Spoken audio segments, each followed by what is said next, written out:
செலுத்துகிறோம். இந்த மாலை நேரத்திலும் என் தேவன் எங்களோடு கூட இடைப்படும்படியாக நாங்கள் ஜெபிக்கிறோம். ஏசப்பா ஒரு விசையடியை என்னுடைய கருத்தில் ஒப்பு கொடுத்து ஜெபிக்கிறேன். ஆண்டவரை பேசுகிறது நீங்கள் அல்ல, பரிசுத்த ஆவியானவர் என்ற வார்த்தையின்படியாக அடியேனை ஒரு விசை மூடி மறைத்து நீங்க வெளிப்படுங்க. உங்களுடைய சத்தத்தை கேட்டு வைத்தாங்க. ஏசப்பா சுயமான வார்த்தைகளில் வராதபடிக்கு என் தேவன் நீர் ஆளுகை செய்யும்படியாக ஜெபிக்கிறோம். ஆண்டவரை இதற்கு ஏற்ற வார்த்தைகளை நீங்க தந்து ஒவ்வொருவரையும் வார்த்தையின் வந்தால் திருப்திப்படுத்தி அனுப்பும்படியாக ஜெபிக்கிறேன். ஆண்டவரே இருதயத்தை நல்ல இருதயமாய் ஆண்டவரை நல்ல நிலமாக பக்குவப்படுத்துங்க. கேட்கிற செய்திகள் ஒவ்வொன்றும் ஆண்டவரை ஏசப்பா உங்களுடைய வாழ்க்கையில கணிதருவதற்கு ஏதுவாய் இருக்க நீங்க வைத்தாங்க. இதை அப்படியே செய்வதற்காய் நன்றி. இயேசுவின் நாமத்தில் ஜெபிக்கிறோம் நல்ல பிதாவே, ஆமென். ஹல்லேலூயா, ஹல்லேலூயா. உற்சாகமா இருக்கவங்க நல்ல கரங்களை வைத்து ஹல்லேலூயா சொல்லுவோமா? ஹல்லேலூயா. காலை ஆராதனையில நாங்க தியானம் செய்தோம். சங்கீதம் 121 அதிகாரம் 1வது வசனம். எனக்கு ஒத்தாசை வரும் பர்வதங்களுக்கு நேராக என் கண்களை ஏறெடுக்கிறேன். நமக்கு ஆபத்து நேரிடுகிற சமயங்களையோ இல்லை ஏதாவது அவசரமான நேரங்கள்ல நமக்கு ஒத்தாசை வந்து மனுஷன்றது எதிர்பார்க்காம ஒத்தாசை பார்க்கல. இந்த சங்கீதம் 20வது அதிகாரம் 2வது வசனத்துல சொல்லப்பட்டிருக்கிறது போல பரிசுத்த ஸ்தலத்துல இருந்து அவர் நமக்காக ஒத்தாசை அனுப்புகிறவராய் இருக்கிறாராமே. அதற்கு ஒரு 3 காரியங்களை நாங்கள் பார்த்தோம். யோசபாத் அவர்கள் யுத்தத்திற்கு செல்லும் பொழுது 3 எதிரி படைகள் வந்து 3 நாட்டவர் சேர்ந்து இவங்களுக்கு எதிராக யோசபாத்துக்கு விரோதமாய் வருகிறவர்களாய் காணப்பட்டாங்க. அப்ப யோசபாத் பயந்து வேற யாருக்கிட்டையும் சகாயம் தேடாம இன்னும் மற்ற நாடுகள் கிட்ட அவங்க போகாம கர்த்தரை தேடுகிறதற்கு ஒருமுகப்பட்டவனாய் காணப்பட்டான். ஆகையினால ஆண்டவர் என்ன செய்யறாருன்னா, நீங்க நின்று கொண்டு இன்னைக்கு நான் உங்களுக்கு காண்பிக்கிற ரட்சிப்பா பார்ப்பீங்க அப்படின்னு சொல்லி வாக்குத்தத்தம் பண்ணி பயப்படாம இருங்க, கலங்காம இருங்க. நான் உங்களுக்காக இந்த யுத்தம் உங்களுடையது அல்ல என்னுடையதுன்னு சொல்லி என்ன பண்ணிக்கிறாருன்னா, அந்த யுத்தத்தை பார்த்தீங்கன்னா ஆண்டவர் வந்து அவர்களோடு பேசுகிறார் யோசபாத்தோட. இந்த வார்த்தைகளை கேட்டதுக்கு பின்பதாக யோசபாத்துக்குள்ள தைரியம் வந்துருச்சு. அதுக்கு பின்புதான் அவங்க பாடி துதி செய்ய ஆரம்பிச்சாங்க. அவர்கள் பாடி துதி செய்ய ஆரம்பித்த உடனே இவங்களுக்கு விரோதமாய் வந்து 12 அந்த 3 தேசத்தாரையும் தேவன் ஒருவருக்கு விரோதமாய் ஒருவரை எழும்ப பண்ணதுனால அவங்க வெட்டுண்டு விழுந்தார்கள் என்று நம்ம வேதத்துல பார்க்கிறோம். ஆகையினால முதல்ல மனுஷனுடைய தயவு தேடாம இந்த யோசபாத் கர்த்தரை தேடினதுனால ஆண்டவர் அவர்களுக்கு ஜெயத்தை தந்தவராய் இருந்தார். அந்த இவர்களுக்கு விரோதமாய் வந்த காரியங்கள் பயப்படக்கூடிய சூழ்நிலைகள்ல தேவன் அவர்களுக்கு பரத்திலிருந்து ஒத்தாசை அனுப்பி அவர்களுக்காக யோசபாத்துக்காக என்ன பண்றாரு, இந்த இஸ்ரவேல் ஜனங்களுக்காக யுத்தத்தை செய்து அந்த யுத்தம் அந்த 3 பேர் வந்து சண்டை போடவே வரல. அவங்களுக்குள்ளே அடிச்சுட்டு முடிச்சுட்டாங்களே ஒழிய அந்த யுத்தம் யோசபாத்துக்கிட்டேயே வரல. அப்படியாய தேவன் அவர்களை காத்து கொண்டார். அடுத்த ஒரு காரியங்களை பார்த்தோம், எப்தாவின் காரியம். எப்தா வந்து சின்ன வயதுல இருந்தே ஒரே குடும்பத்துல வளர்க்கப்படுகிறான். கிளையாத்தின் மனுஷர், அதாவது கிளையாத்துக்கு பிறந்த பிள்ளைகள் பெரியவர்கள் ஆன போதுதான் இனி வந்து அந்நிய ஸ்திரீயின் மகன் என்று சொல்லி அவனை வீட்டை விட்டு தொட்டிட்டவர்களாய் காணப்பட்டாங்க. அப்ப வந்து இவன் அந்த குடும்பத்தால புறக்கணிக்கப்பட்டவனாய் காணப்பட்டாலும் கர்த்தருடைய சந்நிதியில எல்லாவற்றையும் சொல்லுகிறவனாய் காணப்பட்டான். அப்ப அந்த சமயத்துல அவர் ஒரு வேளை தனிமையில இருந்திருக்கலாம். வீணரான மனுஷன் அவரோட கூட சேர்ந்துட்டு எல்லா யுத்தத்துக்கு போய்கொண்டு வந்தார்கள். அவன் பலத்த பராக்கிரமசாலி. ஆனாலும் அவனுக்குள்ள இருந்தது என்னது, ஒரு தனிமை. அந்த சூழ்நிலையில தேவன் அவனோடு கூட இருந்தார். எந்த மனிதர்களாக துரத்தி விடப்பட்டாங்களோ அதே மனிதர்கள் அவனை கூப்பிட்டு என்ன பண்ணாங்க, நீ எங்களுக்கு தலைவனாய் இரு என்று சொல்லப்படும்படியா தேவன் அவனை தள்ளப்பட்ட இடத்திலேயே உயர்த்தி வைத்தார். அதற்கு காரணம் எப்தாவின் ஒத்தாசை கர்த்தரிடத்திலிருந்து வந்தது. ஆமென். அடுத்த ஒரு காரியங்களை பார்த்தோம், ஆகாருக்கும் அதே துரத்தி விடப்பட்டதான ஒரு சூழ்நிலை. முதல் முறையாய் அவள் வந்து நாச்சியா கிட்ட இருந்து ஓடி வருகிற சூழ்நிலையில தேவதூதனானவர் அவரை வனாந்திரத்துல ஒரு நீர்மூழ் சண்டையும் கண்டு, ஆகாரே நீ எங்க இருக்கிற, எங்க போற அப்படின்னு சொல்லும் பொழுது நான் சாராள் கிட்ட இருந்து தப்பிச்சு வரேன்னு சொல்லி ஆகார் சொல்லுகிறார். அப்ப வந்து நம்ம தேவதூதன் சொல்லுகிறார், நீ மறுபடியும் திரும்ப சாராள் கிட்ட போய் அவள் கையில அடங்கிரு அப்படின்னு சொல்லி. அடுத்து பாத்தீங்கன்னா ஈசாக்கு பிறந்து விடுகிறான். ஈசாக்கு பிறந்த உடனே சாராள் சொல்லுகிறாள், என் பையனோட இவனுக்கு பங்கும் இல்ல பாங்கும் இல்ல, உடனே அவளை துரத்தி விடணும்னு சொல்லி ஆபிரகாம் கிட்ட சொன்ன உடனே ஆபிரகாம் வந்து முதல்ல வந்து யோசித்தாலும் கர்த்தர் வந்து உன் மனைவியின் பேச்சை கேளு, அவளை அனுப்பிவிடு அப்படின்னு சொல்லி சொன்ன உடனே அவள் ஒரு அப்பத்தையும் ஒரு துருத்தி தண்ணீரையும் கொடுத்து விட்டு அனுப்புகிறான். அந்த ஒரு துருத்தி தண்ணீர் வந்து செலவழிந்து முடியுது. எதனால அப்படின்னு பாத்தீங்கன்னா, இன்னும் ஆகார் வந்து எங்க போகவே இல்லை. அவள் திரும்ப திரும்ப வனாந்திரத்திலே அலைந்து கொண்டிருக்கிறவளாய் காணப்பட்டாள். வனாந்திரத்திலே அலைந்து திரிந்து கொண்டிருந்தாள் என்று சொல்லி வேதம் சொல்கிறது. இதற்கு காரணம் என்னன்னா, இதே வனாந்திரத்துலதான் ஆண்டவர் என்னை முன்பதாக சந்தித்திருந்தார் அப்படிங்கிற ஒரு நம்பிக்கை. இப்பவும் என்னை பார்க்க வருவார் என்ற ஒரு விசுவாசம் அவளுக்குள்ள காணப்பட்டபடினாலே அதே இடத்துக்குள்ளேயே அலைந்து திரிந்து கொண்டிருந்தார். அந்த ஒத்தாசை அனுப்பும் பர்வதம் அவர் மறுபடியுமாய் அவளோட கூட பேசினார். ஏற்கனவே அவளுக்கு ஆண்டவர் வாக்கு கொடுத்தபடியாய் இந்த உன் பிள்ளைங்க என்ன பண்ணுவேன், நான் பெரிய ஜாதி ஆக்குவேன் என்று வாக்கு கொடுத்தது போல அந்த நாட்களிலும் வாக்கு கொடுத்து அவள் கண்களை திறந்த ஒரு நீரூற்றை காண்பித்து பிள்ளையை எடுத்து அந்த தண்ணியை கொடு அப்படின்னு சொன்னாங்க. ஆண்டவர் மறுபடியுமாய் அந்த மகனையும் ஒரு பெரிய ஜாதி ஆக்கினார். அவன் தனித்து விடப்பட்டதான ஒரு சூழ்நிலை, துரத்தி விடப்பட்டதான சூழ்நிலை, எதிர்காலத்தை குறித்ததான ஒரு கேள்விகள், பயங்கள், கவலைகள் எல்லாவற்றுக்கும் ஒத்தாசை பரிசுத்த பர்வதத்தில் இருக்கிறது. ஆமென் சொல்லுவோமா?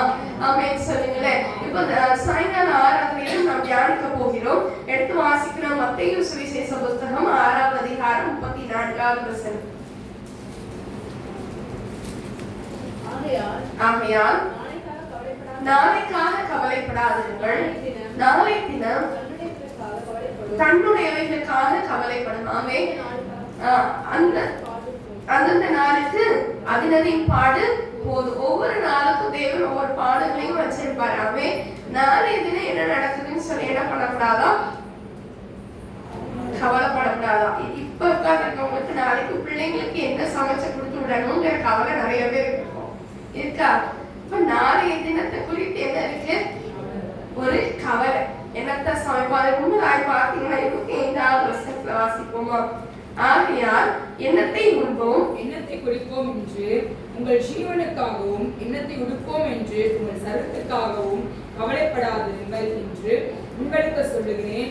ஆகாரத்தை பார்க்கிலும் ஜீவனும், உடையை பார்க்கிலும் சரீரமும் விசேஷித்தவைகள் அல்லவா? ஆமென் சொல்லுங்களேன். எண்ணத்தை குடிப்போம், எண்ணத்தை உடுத்துவோங்கிற கவலை நம்மளுக்குள்ள வேணாம். இது அநேக நேரம் பெண்கள் சந்திக்கிறது. நாளைக்கு என்ன சமைக்கணுங்கிறது பெரிய பிரச்சனை இல்லையா? என்ன ட்ரெஸ் போடணுங்கிறது ஒரு பெரிய பிரச்சனை. அடுத்த கிறிஸ்துமஸ் வந்துருச்சு, என்ன ட்ரெஸ் அப்படி சொல்லிட்டு ஒவ்வொரு நாளும் பாத்தீங்கன்னா இன்னைக்கே என்ன பண்ணிடுறோம், அடுத்தடுத்த நாளுக்கு கவலைப்படுகிறோம். இப்படிப்பட்டதான கவலைகளை ஆண்டவர் நம்ம கிட்ட இருந்து என்ன பண்ணல, எதிர்பார்க்கல. ஆமென். ஆகாரத்தை பார்க்கலும் ஜீவனும், உடையை பார்க்கலும் சரீரமும் விசேஷித்தவைகள். ஆமென். நம்ம சரீரம் சுகத்தோடையும் சொல்லுங்க பலத்தோடையும் இருக்கணும்.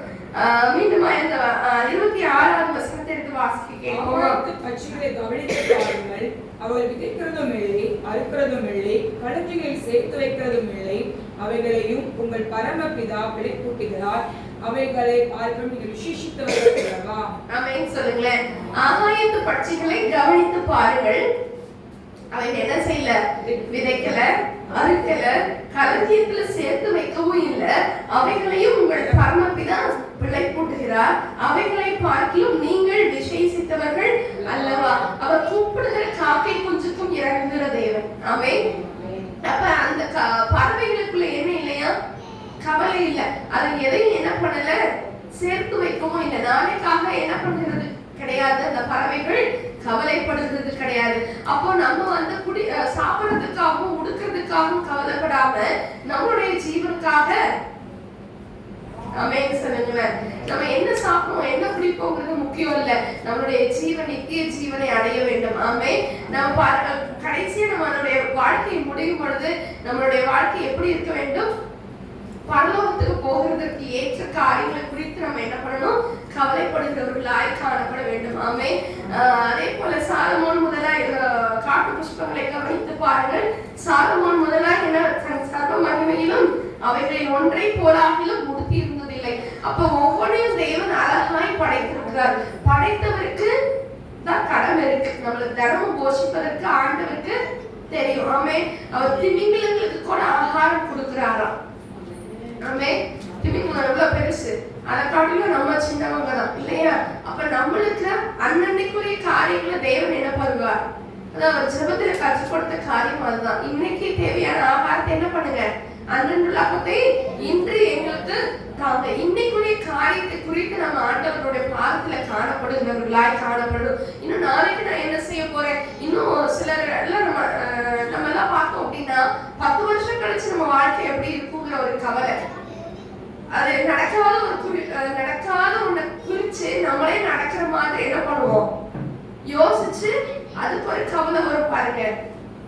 இன்னைக்கு காலையில கூட கேட்டோம், ஒரு நடக்காத ஒண்ணு நம்மளா நடக்கிற மாதிரி நினைச்சு பயந்து போய் இருக்கக்கூடிய சூழ்நிலையில காணப்படுறீங்க அப்படின்னு சொல்லி கர்த்தருடைய வார்த்தை வந்தது. அப்ப நம்மளுடைய வாழ்க்கையில நம்ம எதுக்காக தேவையில்லாத ஒரு பயம். யோசபாத்துக்கு பயம் வந்தது. உடனே என்ன செஞ்சான், உபவாசம் பண்ணுகிறார். கர்த்தரை தேடுகிறதுக்கு எல்லாரையும் கூப்பிடுறாரு, உபவாசத்தை கூறுவிட்டான். உங்களுக்குள்ள அந்த மாதிரியான கவலைகள் வருகிறதா? தேவையில்லாத கவலைகள், தேவையில்லாத பயங்கள் வரும்பொழுது கர்த்தருடைய பாதத்துக்கு ஓடிவாங்க. ஆண்டவரே, நான் இந்த காரியத்தை குறித்து நான் என்ன செய்யக்கூடாது, கவலைப்படக்கூடாது. அந்தந்த நாளுக்கு அதினதின் பாடு போதும், இந்த நாளுக்கு பாடு இன்னைக்கு போதும். ஆண்டவர் நமக்கு தினமும் படி அளக்கிறவராயிருக்கிறார். என்னையும் உங்களை படைத்த ஆண்டவர் நம்மளை தினமும் போஷிக்க வல்லமை உள்ளவராயிருக்கிறார். ஹல்லேலூயா, ஹல்லேலூயா. பிலிப்பியர் 4ஆம் அதிகாரத்துல 6வது வசனம் 7வது வசனத்தை எடுத்து வாசிப்போமா? நீங்கள் ஒன்றுக்கும் கவலைப்படாமல் எல்லாவற்றையும் குறித்து உங்கள் விண்ணப்பங்களை ஸ்தோத்திரத்தோடு கூடிய ஜெபத்தினாலும் வேண்டுதலினாலும் தேவனுக்கு தெரியப்படுத்துங்கள். ஆமென் சொல்லுங்களேன். எதுக்குமே கவலையே படக்கூடாதாம். சொல்லுங்க, கவலைப்படாம இருக்க முடியுமா? என்னால கவலைப்படாம இருக்க முடியும்னு சொல்றவங்க நல்லா கையை உயர்த்தி வராங்க இல்லையா? சொல்லுங்க பார்க்கலாம். அப்ப கவலைங்கிறது நம்மளோட பார்ட் ஆஃப் த லைஃப்ல, நம்ம வாழ்க்கையில அதுவும் ஒரு பகுதி. நம்ம சந்தோஷமா இருந்தாலும் சந்தோஷத்துக்கு நடுவுல என்ன பண்ணுவோம், தேடி பிடிச்ச ஒரு கவலைய எடுப்போம். இல்ல சந்தோஷமா இருப்போம். இந்த நேரத்துல அந்த இடத்துல ஒரு ஆள் இல்லைன்னு வச்சுக்கோங்களேன், சரி இந்த நேரம் இவங்க இருந்தா இன்னும் எப்படி இருந்திருப்போம். ஆனா உங்க கண்ணுக்கு முன்னாடி கைகள்ல ஒரு சந்தோஷத்தை கொடுத்திருப்பாங்க. ஆனா நம்ம என்ன பண்றோம், நம்மளே ஒரு கவலையை இழுத்து பிடிச்சு என்ன பண்றோம், கவலைப்படுகிறோம். ஆண்டவர் சொல்லுகிறார், நம்ம கவலையா இருக்கிறது ஆண்டவருக்கு பிரியமில்லை. உனக்கு கவலையா இருந்தா, என்ன கவலையா இருந்தாலும் ஸ்தோத்திரத்தோடு கூடிய ஜெபத்தினாலும் வேண்டுதலினாலும் தேவனுக்கு தெரியப்படுத்துங்க. ஸ்தோத்திரம் செலுத்துங்க. ஏசப்பா, இந்த வார்த்தைகளுக்காக ஸ்தோத்திரம், இந்த கவலையின் பாதையில நான் இருக்கேன், இதுக்காக ஸ்தோத்திரம். இப்ப எனக்கு ரொம்ப கவலையா இருக்கு ஏசப்பான்னு சொல்லி ஆண்டவருடைய சமூகத்துல என்ன பண்ணுங்க, தெரியப்படுத்தணும். எப்தா தன்னுடைய காரியங்களை எல்லாம் மிஸ்பாவில கர்த்தருடைய சந்நிதியில சொன்னான். ஆமென். நீங்க சும்மா அந்த ப்ரொசீஜர் படி ஜெபித்து கொண்டு போகிற காரியம் இல்ல, கர்த்தரோடு கூட பேசுகிறவர்களாய் காணப்படணும், தெரியப்படுத்தணும். ஆமென். கர்த்தருக்கு தெரியப்படுத்துங்க. நீங்க உலகால் படிக்கிறீங்களா, கண்ணை மூடுறீங்களா, சொல்லுங்க. காலையில எழுந்திரிச்சேன், இப்படி போனேன், இந்த மனுஷனை பார்த்தேன், இவங்க இப்படி சொன்னாங்க அப்படி சொன்னாங்க, இருந்தே என்ன ஆயிடுச்சு, ஹர்ட் ஆயிடுச்சு. ஏசப்பா, எல்லாத்தையும் ஆண்டவருக்கு தெரியப்படுத்துங்களேன். 7வது வசனத்தை வாசிப்போமா? அப்பொழுது எல்லா புத்திக்கும் மேலான தெய்வ சமாதானம் உங்கள் இருதயங்களையும் உங்கள் சிந்தைகளையும் கிறிஸ்து இயேசுவுக்குள்ளாக காத்துக் கொள்ளாமே. நம்ம ஒத்தாசி அனுப்புகிற இந்த பர்வதத்தை நோக்கி பார்க்கும் பொழுது நம்ம கவலைகளை தேவன் என்ன பண்றாரா, மாற்றுகிறார். நம்ம ஸ்தோத்திரத்தோடு கூடிய ஜெபத்தினாலும் வேண்டுதலினாலும் கர்த்தருக்கு தெரியப்படுத்தும் போது நம்மளுடைய இருதயத்தை என்ன செய்யுது, எல்லா புத்திக்கும் மேலான தேவ சமாதானம் உங்கள் இருதயங்களையும், உங்க இருதயத்தை மாத்திரம் இல்ல, உங்க சிந்தைகளையும் கிறிஸ்து இயேசுவுக்குள்ளாக காத்துக்கொள்ளும். நம்மளுக்கு இருக்கிற பெரிய பிரச்சனை என்ன தெரியுமா, சிந்தை தான். நம்மளுக்கு கவலை வர்றதுக்கு மிகப்பெரிய காரணமே சிந்தை தான். ஒருத்தவங்களுக்கு ஒரு பிரச்சனை இருக்குது அப்படின்னா ஒரு ரூம்ல ஒரு 1/2 மணி நேரம் தனியா இருந்து பாருங்க, அது என்ன ஆயிருக்கும், ஒரு சின்ன விஷயத்த ஊதி ஊதி அந்த 1/2 மணி நேரத்துக்குள்ள அவங்களுடைய சிந்தை என்ன பண்ணிருக்கோம். இப்பதான் ஒரு பிரச்சனை நடந்துருக்குன்னு வச்சுக்கோமே, அந்த பிரச்சனை அந்த 1/2 மணி நேரத்துக்குள்ள என்ன ஆயிரும், அந்த சிந்தனை மண்டலத்துக்குள்ள ஒரு குட்டியா இருந்தது கொஞ்சம் பெருசாகும், பெருசாகி பெருசாகி பெருசாகி அந்த சிந்தனை மண்டலத்துல ஒரு பெரிய யுத்தமே நடந்து முடிஞ்சு ஒருத்தவங்க தோத்து செத்து போயிருப்பாங்க, இன்னொருத்தவங்க அழுதுட்டு இருக்கிற மாதிரி எல்லாம் என்ன வந்துடும், சிந்தை வேலை செய்யும். அந்த 1/2 மணி நேரம் உங்களை தனியா விடாதீங்க. என்ன செய்யுங்க, கர்த்தருடைய சமூகத்துல போட்டுருங்க. அழுதுகிட்டே பேசுங்க ஏசப்பா கிட்ட. ஆகார் பாருங்களேன், அந்த வனாந்தரத்துல இன்னும் ஆண்டவர் நம்மளை சந்திக்க வரல அப்படின்னு தெரிஞ்ச உடனே என்ன பண்ணுகிறவளாய் காணப்பட்டா சத்தமிட்டு அழுதாள் என்று வேதம் சொல்லுது. சத்தமிட்டு அழுதாள். யாருக்கு கேட்கணும்னு? வனாந்தரத்துல யாருமே கிடையாது. அவள் எதற்காய் சத்தமிட்டு அழுதாள்? ஏன் போய் சேர வேண்டிய இடத்துக்கு போகாம அதே வனாந்தரத்துல அலைந்து தெரிந்து கொண்டாள். அவளுக்கு தெரியும், என் தேவனை பார்த்து கொண்டே இருக்கிறார். ஆமென். ஆகார் வைத்த பெயர் தான் என்னது? என்னை காண்கிறவரை நானும் இவ்விடத்தில் கண்டேன் அல்லவா என்று சொல்லி நீர் என்னை காண்கிற தேவன் என்று பெயரிட்டார். அவளுடைய மண்டைக்குள்ள அவ்வளோ ஓடி இருக்கும் இல்ல? ஆண்டவர் பேச வர வரைக்கும் அவனுடைய சிந்தைக்குள்ள ஓடி இருக்கும். ஒழுங்கா நான் வயிற்றுல பிள்ளையா இருக்கும் போதே நான் ஓடி போயிருப்பேன். அப்பவே என்ன சொல்லிட்டாரு? திரும்பி போய் இருந்து 14 வருஷம் மறுபடியுமா என்ன இருக்கிறா? சாராள் கிட்ட இருந்து இருக்கிறா. இப்ப திரும்பி ஓடி வரும் பொழுது அவள் இருதயம் தேடுகிறது. ஆண்டவர் என்னை இன்னும் சந்திக்க வரலையேன்னு சொல்லி அவளுடைய இருதயம் என்ன செய்கிறது? கலக்கம் அடைகிறது. கத்துடா வராதத்துல அலைந்து திரிந்து என்ன பண்ணுகிறவளாய் காணப்படுகிறாள். சத்தமிட்டு அழுதா. கர்த்தர் பிள்ளையின் சத்தத்தை கேட்டு என்ன பண்றாரு? வந்து நீ அழாத, பயப்படாத, எடுத்து தண்ணியை குடிக்க கொடு அப்படின்னு சொல்லி நான் மறுபடியும் ஆண்டவர் பேசுகிறவராய் காணப்பட்டார். ஆண்டவர் சொன்னதை செய்தார். ஆமென்.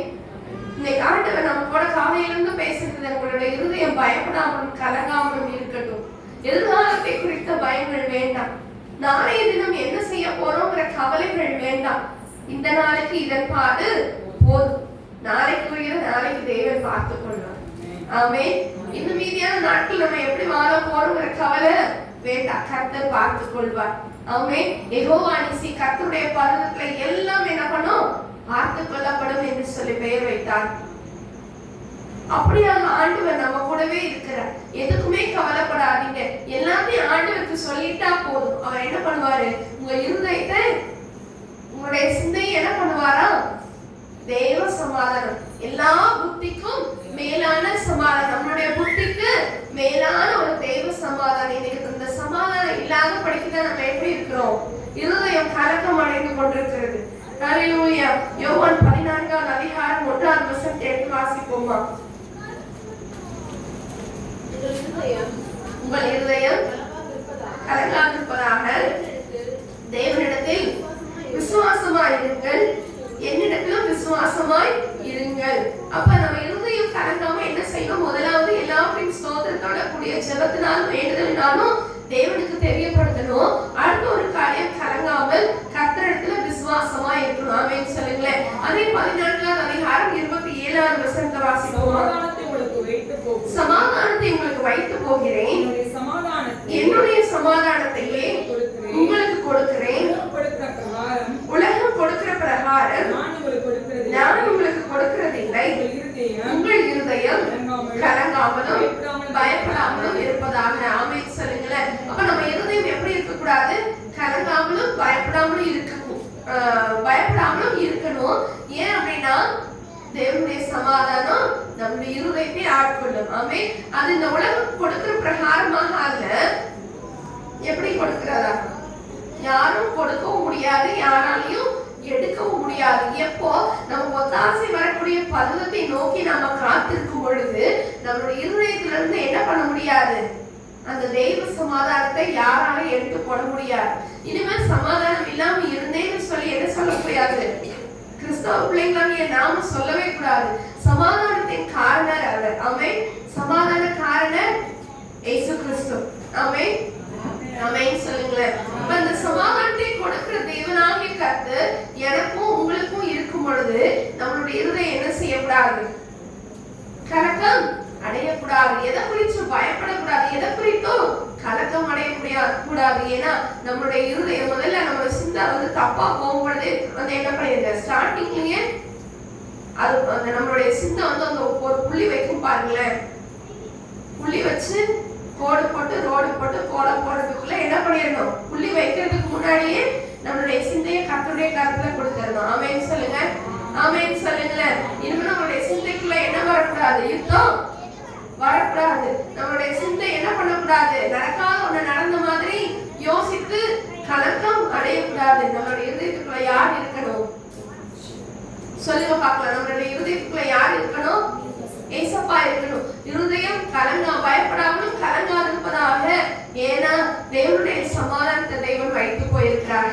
இல்லையா? அந்த பரிசுத்த ஆவியானவர் நம்மளுடைய இருதயத்திற்குள்ள இருக்கும் பொழுது நாம என்ன செய்யணும்? மனுஷன்கிட்ட போய் சொல்லும் பொழுது அவங்க இன்னும் கொஞ்சம் குழப்பி விடுவாங்க. உங்க பிரச்சனைய போய் சொன்னீங்கன்னா மனுஷன் என்ன பண்ணுவாங்க? இன்னுமா உங்க பிரச்சனைய குழப்பி விடுவாங்க. அது என்ன ஆகும்? நீங்க சும்மா கொஞ்சமா யோசிச்சது அவங்க இன்னும் 10 விதமா யோசிக்க வச்சிருவாங்க. அப்ப இருதயத்துல இருக்கிற சமாதானம் கெட்டு போயிடும். நாம வேதத்துல ஒரு உதாரணத்தை எடுத்து வாசிப்போம். எஸ்தரின் புஸ்தகம் 3வது அதிகாரம் 2வது வசனத்தில் வாசிப்போம். எஸ்தரின் சம்பவம் எல்லாருக்கும் தெரிந்த சம்பவம் தான். எஸ்தரின் புஸ்தகம் 3வது அதிகாரம் 2வது வசனத்தில் வாசிப்போமா? ஆகையால் ராஜாவின் அரண்மனை வாசலில் இருக்கிற ராஜாவின் ஊழியக்காரர் எல்லாரும் ஆமானை வணங்கி நமஸ்கரித்து வந்தார்கள். அவனுக்கு இப்படி செய்ய வேண்டும் என்று ராஜா கட்டளையிட்டிருந்தான். ஆனாலும் மொர்தெகாய் அவனை வணங்கவும் இல்லை, நமஸ்கரிக்கவும் இல்லை. இந்த இடத்துல பார்த்தோம்னா ராஜாவோட இதுக்கு முன்பதாக தான் ராணி மாறி இருக்கிறாங்க. வஸ்தி ராஜா கேட்கல, ராஜா பேச்சு கேட்கலன்னு சொல்லிட்டு வஸ்தி மாற்றி அவளை தேடி அரண்மனையில எஸ்தர் அப்படிங்கிறவங்க என்ன பண்ணிருக்காங்க? ராணியா செலக்ட் பண்ணிருக்காங்க. இந்த ராணியோட சொந்தக்காரர்கள் இந்த மொர்தெகாய் வளர்ப்பு தகப்பனாய் இருந்தார். ஆமே. அப்ப இந்த மொர்தெகாய் பார்த்தீங்கன்னா இந்த மனுஷன் ஒரு மனிதனுக்கு வணங்கவே இல்லை. ஒரு மனிதனை என்ன பண்ணல? வணங்கவே இல்லை. ஆனா ராஜாவோட கட்டளையே அந்த மனுஷனை வணங்கணும் அப்படிங்கிறது தான். ஆனா இந்த மொர்தெகாய் அதற்கு என்ன பண்ணல? இடம் கொடுக்கவே இல்லை. அப்போ அந்த ராஜாவின் அரண்மனை வாசல்ல இருக்கிற ராஜாவோட ஊழியக்காரர்கள் மொர்தெகாய் பார்த்து கேட்கிறாங்க, நீ ஏன் ராஜாவோட கட்டளையை மீறுற? வடங்குனா ஒரு சல்யூட் போட்டா என்னவா அப்படின்னு சொல்லிட்டு என்ன பண்றாங்க? கேட்கிறாங்க. உடனே மொர்தெகாய் ஒரு உண்மையை சொல்றாரு. நான் யாரு? மொர்தெகாய் என்ன சொல்றாரு? நான் ஒரு யூதன். ஆமென் சொல்லுங்களேன். அவன் ஒரு யூதன் அப்படிங்கிறத அவர் உண்மையை என்ன பண்றாரு? சொல்றாரு. அவன் யூதனா இருக்கிறதுனால வணங்கல அப்படிங்கிற மாதிரி என்ன பண்ணுகிறார்? சொல்றார். ஆனா அவங்களுக்கு தெரியுமா ராணியோட சொந்தக்காரன்னு? இவங்களுக்கு தெரிஞ்சிருந்தா அவங்க மொர்தெகாயை இப்ப என்ன பண்ண மாட்டாங்க? பழி வாங்கணும்னு யோசிச்சிருக்கவே மாட்டாங்க. ஏன்னா ராணிக்கு வேண்டப்பட்ட ஆளு, ராணியோட சொந்தக்காரன்னு சொல்லிட்டு. ஆனா இந்த ஆமானுக்குள்ளே ஒரு என்ன வருது? கோபம் வருது. நம்மள வணங்கல, நம்மள மதிக்கல, நம்மளுக்கு வணக்கம் சொல்லல. இந்த மொர்தெகாய்க்கும் தெரியும் நம்மளுக்கு எந்த நேரத்துலனாலும் என்ன வரும்? ஆபத்து வரும்னு தெரியும். ஆனாலும் அதை குறித்து அவர் என்ன பண்ணுகிறவராக காணப்படலைங்க. கவலைப்படவே கிடையாது.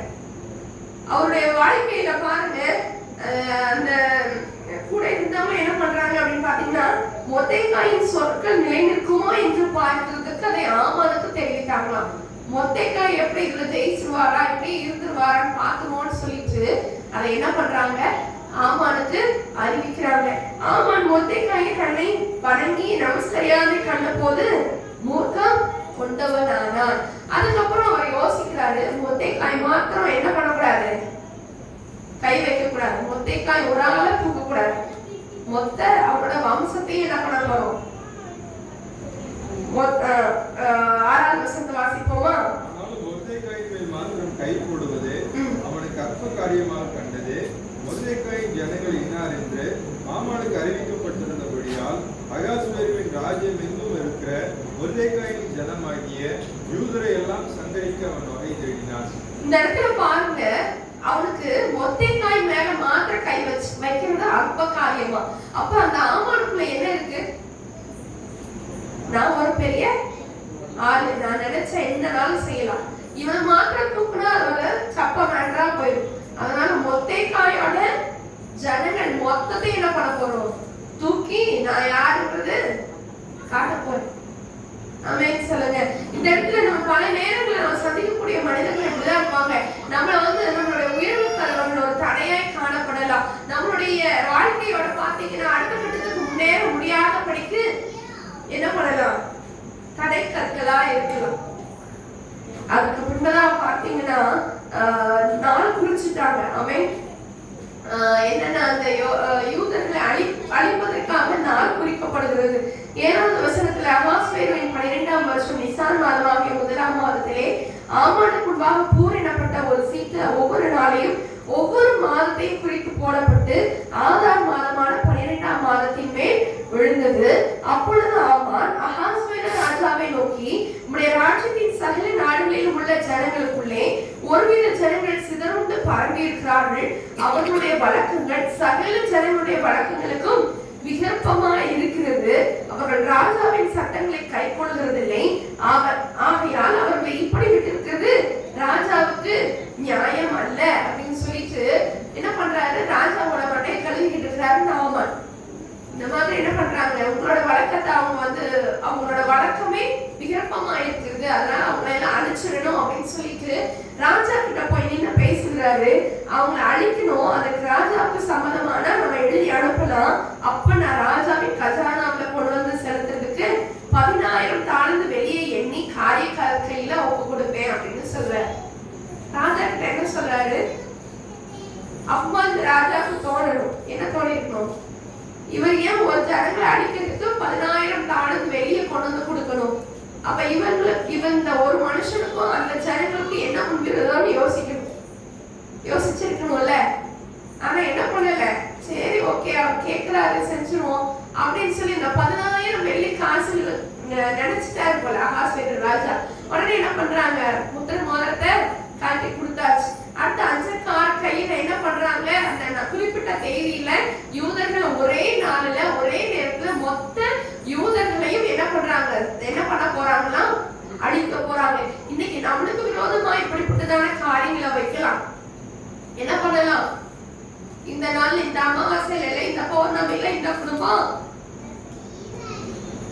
நம்புறதுக்கு இல்லாம இருக்கலாம். சில இடங்கள்ல என்ன பண்றாங்க பார்க்கிறோம்.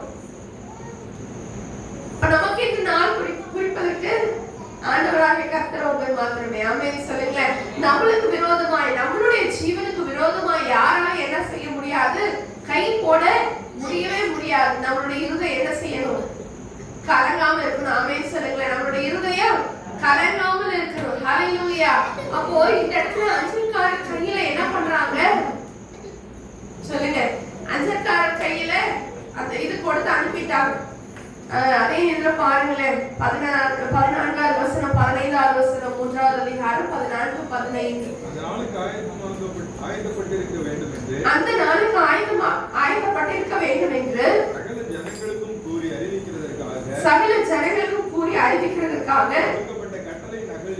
கொடுக்கப்பட்ட கட்டளையின் நகல் இதுவே. ஒவ்வொரு நாட்டிலும் பிரசித்தம் பண்ணப்பட்டது. அந்த அஞ்சல்காரர் ராஜாவின் உத்தரவினால் தீவிரமாய் புறப்பட்டு போனார்கள். அந்த கட்டளை சூசான் அரண்மனையில் பிறந்தது. ராஜாவும் ஆமானும் குடிக்கும்படி உட்கார்ந்தார்கள். சூசான் நகரம் கலங்கிற்று. ஆமென் சொல்லுங்க. இந்த இடத்துல தன்னுடைய ஜீவனை குறித்ததான ஒரு கலக்கம். சூசான் நகரம் என்ன பண்ணிட்டான், கலங்கிற்று. நம்ம கலங்கி பயந்து போய் இருக்கும் போது இன்னும் நம்மளை பார்த்து இவங்க அழிய போகிறாங்கன்னு சொல்லிட்டு என்ன பண்ணலாம், ஜாலியா பார்ட்டி பண்ணலாம். இந்த இடத்துல பாருங்க, அந்த கட்டளை சூசான் அரண்மனையில் பிறந்தது. ராஜாவும் ஆமானும் என்ன செய்யறாங்களாம், குடிக்கும்படி உட்கார்ந்தாங்க. சூசான் நகரம் கலங்கிட்டு. அப்ப நம்மள கலங்க பண்ணிட்டு யாரோ ஒருத்தவங்க சந்தோஷப்பட்டிருக்கலாம். அவங்க சந்தோஷம் நிரந்தரம் கிடையாது. நம்மளுடைய கவலையும் நிரந்தரம் கிடையாது. ஆமென் சொல்லுங்களேன். நம்மளுடைய கவலைகளை மாற்றும்படியாய், நம்மளுடைய இருதயத்தில் இருக்கிற சஞ்சலங்களை மாற்றும்படியாய், நீ காலையில பார்த்த இந்த யுத்தம் உங்களுடையது அல்ல, இந்த யுத்தம் கர்த்தருடையது. அப்ப நம்மளுக்கு விரோதமாய், நம்மளுடைய நிம்மதிக்கு விரோதமாய் எழுப்பக்கூடிய காரியங்களை முறியடிக்க வேண்டியது கர்த்தருடைய காரியம். ஆமென் சொல்லுங்களேன். அப்ப நாம என்ன பண்ணணும், இந்த சமாதானத்தை கெடுக்கக்கூடிய காரியங்களுக்கு இடம் கொடுக்காதபடிக்கு ஆண்டவர் எனக்காக யுத்தம் செய்வார்ங்கிற ஒரு நம்பிக்கை நம்மளுக்குள்ள வரணும். ஆமென் சொல்லுங்களேன். இது இப்ப மொர்தெகாய்க்கு தெரிகிறது. மொர்தெகாய்க்கு தெரிந்த சமம் எல்லாருக்கும் தெரியும். மொர்தெகாய்க்கு தெரிஞ்சோன்னு என்ன செய்யறாரு, வஸ்திரத்தை கிழிச்சிட்டு எஸ்தர் கிட்ட ஆள் அனுப்புறார். இந்த காலத்துல நீ மௌனமா இருந்தா யூதருக்கு ரட்சிப்பு சகாயம் வேற வழியா வரும். நீயும் உன் தகப்பன் வீட்டார என்ன பண்ணுவீங்க, அறிந்து போவீர்கள். இப்ப ஆமானுக்கு ஸ்பெஷலா ஒன்று செய்யப்பட்டது. என்ன செய்யப்பட்டது, தூக்குமரம். 50 முழ தூக்குமரம். ஆமென் சொல்லுங்களேன். இப்ப இந்த எஸ்தருக்கு விஷயம் தெரிஞ்சோன்னே செஞ்சாங்க? 4வது அதிகாரம் 15வது வசனத்திலிருந்து வாசிப்போம். அப்பொழுது எஸ்தர் மொர்தெகாய்க்கு மறுபடியும் சொன்னது, நீ போய் சூசானில் இருக்கிற யூதரை எல்லாம் கூடி வர செய்து 3 நாள் அள்ளும் பகலும் ருசியாமல் குடியாமல் இருந்து எனக்காக உபவாசம் பண்ணுங்கள், நானும் என் தாதிமாரும் உபவாசம் பண்ணுவோம். இவ்விதமாய் சட்டத்தை மீறி ராஜாவினிடத்தில் பிரவேசிப்பேன், நான் செத்தாலும் சாகிறேன் என்று சொன்னார். ராஜாவோட கட்டளை இல்லாம ராஜ அரண்மனைக்குள்ள ராணியாலையும் உள்ள போக முடியாது. இந்த சூழ்நிலையில மொர்தெகாய்க்கு எஸ்தர் வந்து சொல்லி அனுப்புறாங்க, நீங்க போய் சூசான்ல இருக்க எல்லா யூதரையும் கூடி வர செய்யுங்க, 3 நாள் அல்லும் பகலும் புசியாமலும் குடியாமலும் இருந்து எனக்காக உபவாசம் பண்ணுங்க. ஆமே, அந்த சூழ்நிலை மாறணும்னு சொல்லி உபவாசம் பண்ண சொல்லல. முதல்ல எதுக்காக உபவாசம் பண்றாங்க? எஸ்தருக்காக உபவாசம் பண்றாங்க. ஆமென் சொல்லுங்க. ஏன்னா எஸ்தர் இந்த நேரத்துல என்ன பண்ணணும்? ராஜாவின் அரண்மனைக்குள்ள போகணும். ஒருவேளை அவளுக்கு சாவு கூட வரக்கூடிய சூழ்நிலை. உபவாசம் பண்ணி ஜெபிச்சா ஆண்டவர் அந்த ராஜாவோட கண்ணுல தயவு கிடைக்க பண்ணுவார் என்பது இந்த எஸ்தருடைய விசுவாசம். அவங்க சூழ்நிலைக்காக ஃபர்ஸ்ட் ஜெபிக்கல, எஸ்தரோட தைரியத்துக்காக ஜெபிக்கிறாங்க. அப்ப எஸ்தருடைய உள்ளம் எப்படி இருந்திருக்கும் இல்லையா? ஏன்னா முதல்ல எஸ்தர் ஒருவேளை உள்ள போயிட்டாங்க அப்படின்னா எஸ்தருக்கு ஒருவேளை அழிவு வந்துடலாம். அந்த பயம் அவங்களுக்கு எப்படி இருக்கும் இல்ல? அப்போ அந்த உள்ளுக்குள்ள இருக்கிற கலக்கமும் பயமும் நீங்கும்படியா என்ன பண்றாங்க? ஒரு பக்கம் உபவாசம் நடந்து கொண்டிருக்குது. 3வது நாள் நான் என்ன பண்ணுவேன்? ராஜாவோட கிட்ட போவேன். இப்ப பாத்தீங்கன்னா இந்த மொர்தெகாய் புறப்பட்டு போய் எஸ்தர் தனக்கு கற்பித்தபடியெல்லாம் செய்தான். ஒரு நேரத்தில் இந்த எஸ்தர் மொர்தெகாய் தனக்கு கற்பித்தபடி எல்லாம் செய்தார். ஆமென். மொர்தெகாய் சொன்ன பேச்செல்லாம் எஸ்தர் என்ன பண்ணிருந்தாங்க? கேட்டிருந்தாங்க. இப்ப எஸ்தரும் என்ன செய்யறாங்க? மொர்தெகாயும் எஸ்தர் சொல்கிறபடி எல்லாம் செய்யறாங்க. எல்லா சூசான்ல இருக்கிற எல்லா யூதருமே கூடி வர செஞ்சு அங்க உபவாசம் பண்றாங்க. இப்ப இந்த 3வது நாட்கள் 3வது நாளும் வந்துருச்சு. என்ன பண்றாங்க? ராஜாவோட பர்மிஷன் இல்லாம ராணி உள்ள போறாங்க. அப்ப அவங்களுடைய இருதயம் எப்படி இருந்திருக்கும்? படபடன்னு அடிச்சிடும். ஆனா கர்த்தர் அவங்க உபவாசம் செவிச்சுட்டு போனதுனால கர்த்தர் என்ன பண்றாரு? ராஜாவோட கண்கள்ல தயவு கிடைக்க பண்ணார். பச்சைங்கோலை எடுத்து நீட்டினார். உனக்கு என்ன வேணும்னு கேளு, ராஜ்யத்தில் பாதி கேட்டாலும் நான் என்ன பண்ணுவேன்? அந்த அளவுக்கு என்ன பண்றாரு? ராஜா வந்து அவங்க மேல பிரியம் வச்சிருக்காங்க. அப்ப அந்த ராஜாவுக்கே தெரியல, ஆமான் போட்ட சட்டத்தினால நம்ம ராணியும் சேர்ந்து போவாங்கிறது தெரியல. விருந்துக்கு கூப்பிடுறார். இப்ப வந்து விருந்துக்கு கூப்பிட்ட உடனே மறுபடியும் ஆமானுக்குள்ள என்ன வந்துருச்சு? என்னையும் விருந்துக்கு கூப்பிட்டுருக்காங்க, ராணி அம்மா என்னையும் விருந்துக்கு கூப்பிட்டுருக்காங்க. ஒரே இது. ஆனாலும் மொர்தெகாய் இன்னும் நமஸ்கரிக்கல. இந்த சூழ்நிலையில கூட மொர்தெகாய் என்ன செய்யல? ஆமான வணங்க. அப்ப பாத்தீங்கன்னா 12வது வசனம் 5வது அதிகாரம் 12-13 வாசிங்கள. பின்னையும் ஆமான் ராஜஸ்திரியான எஸ்தரும் தான் செய்த விருந்துக்கு ராஜாவுடனே என்னை தவிர வேற ஒருவரையும் அழைக்கவில்லை. நாளைக்கு ராஜாவுடனே கூட நான் விருந்துக்கு வரவழைக்கப்பட்டிருக்கிறேன்.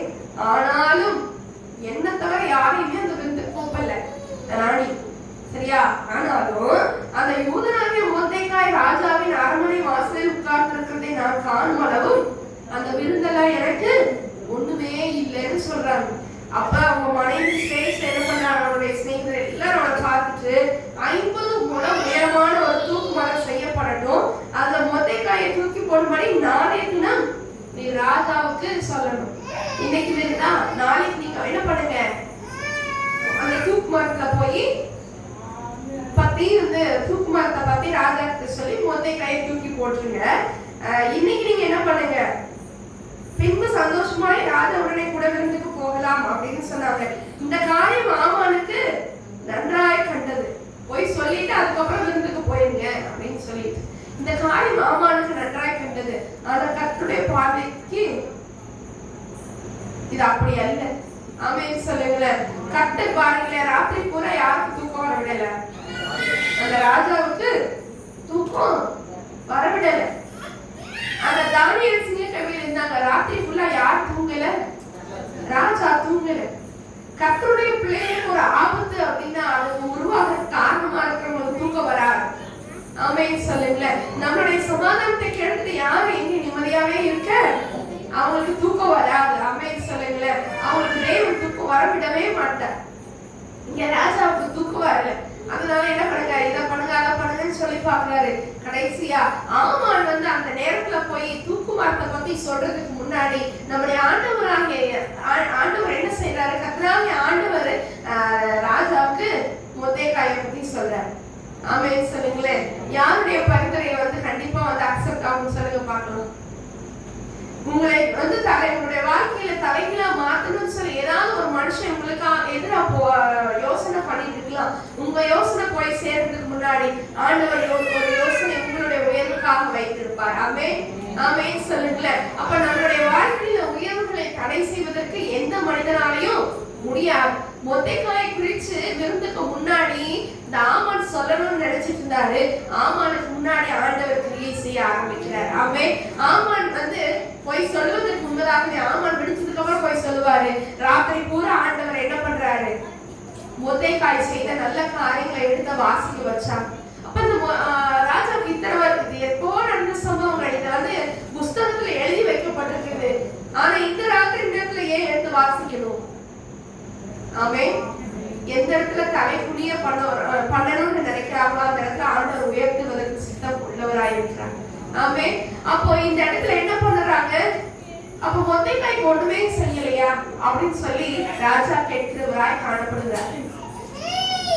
ஒண்ணுமே செய்யப்படலைன்னு சொல்லி அங்க இருக்கிறவங்க சொல்றாங்க. யோசித்து பாருங்க, மொர்தெகாய் செஞ்ச ஒரு சின்ன நல்ல விஷயம் உடனே அவருக்கு வந்து ஒரு தாளந்து வந்து என்ன கொடுத்துருக்கலாம், வெளிக்காசு கொடுத்து சரி எனக்கு ஹெல்ப் பண்ணிருக்க போ நல்லா அப்படின்னு சொல்லி அன்னைக்கு அனுப்பியிருக்கலாம்.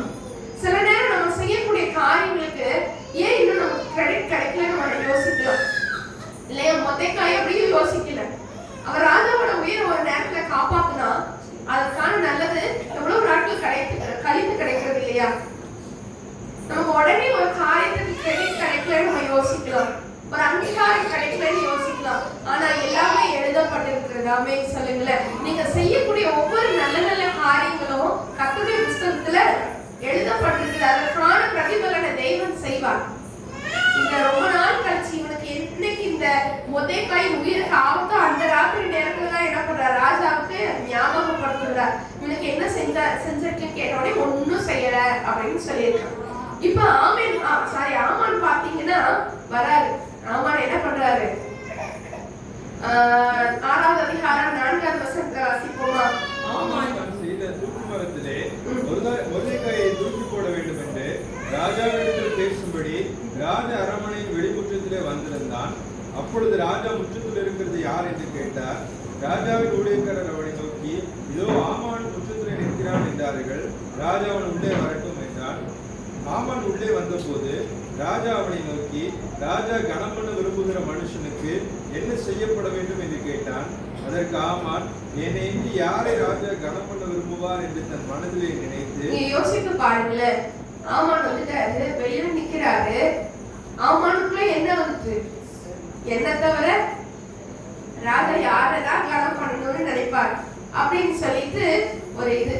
இவர் எதற்காக இந்த இடத்துல வெளியில வெயிட் பண்ணிட்டு இருந்தார், வெளியில முற்றத்துல நின்றுட்டு இருந்தது எதுக்காக, மொர்தெகாயை தூக்கி போடணும்னு சொல்லி ராஜா கிட்ட பேசுறதுக்காக. இப்ப இந்த சமயத்துல உள்ள வந்தானே ராஜா ஸ்ட்ரெயிட்டா மொர்தெகாய்க்கு என்ன செய்யலாம்னு பேசவே இல்லை.